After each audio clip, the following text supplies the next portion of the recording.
Hi, this is Trevor Perdue, and in this presentation, I'm going to describe the procedure to clean the sea strainer for the USNS Richard E. Byrd's Central Seawater Cooling System.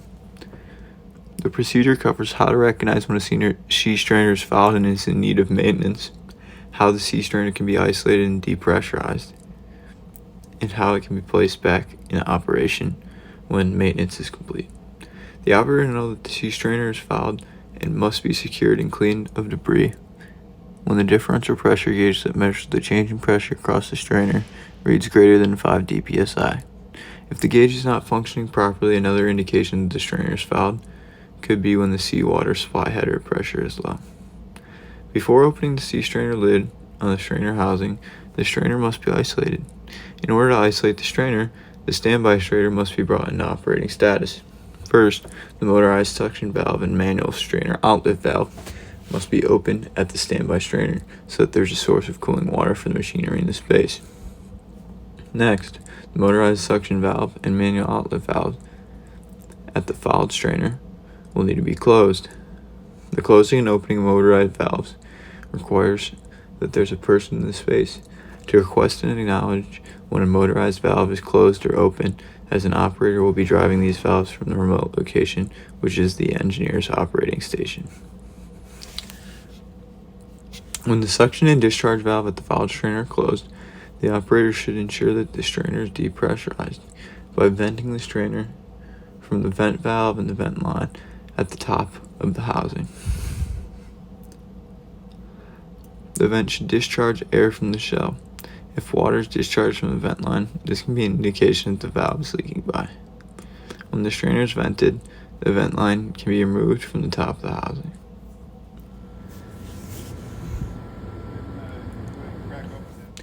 After depressurizing the strainer, the water level needs to be drained below the strainer level so that the lid can be opened and the strainer can be lifted from the housing. The drain valve is located at the bottom of the housing and should be opened for as long as it takes for water to not be overflowing and leaking past the gasket when the nuts and bolts are loosened to the lid. Before lifting the lid, maintain positive control of the lid by loosening the nuts slightly so that if the strainer is not depressurized, you still have control of the flow. A chain fall must be used to lift the lid of the strainer in order to maintain control. The chain fall latches should be secured to the pad eye on the I-beam above the strainer and the pad eye on the top of the strainer lid. Multiple people will be needed to properly lift and secure the lid to a nearby surface.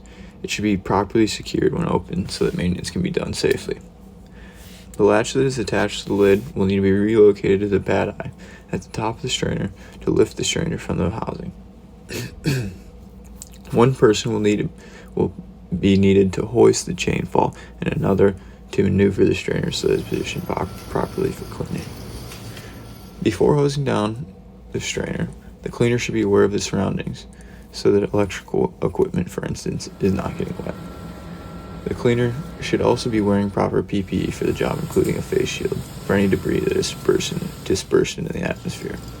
When the strainer is clean, reattach the latch from the chain fall to the strainer pad eye and lift the strainer into its seating in the strainer housing. Multiple people will be needed to adjust the strainer into the proper position.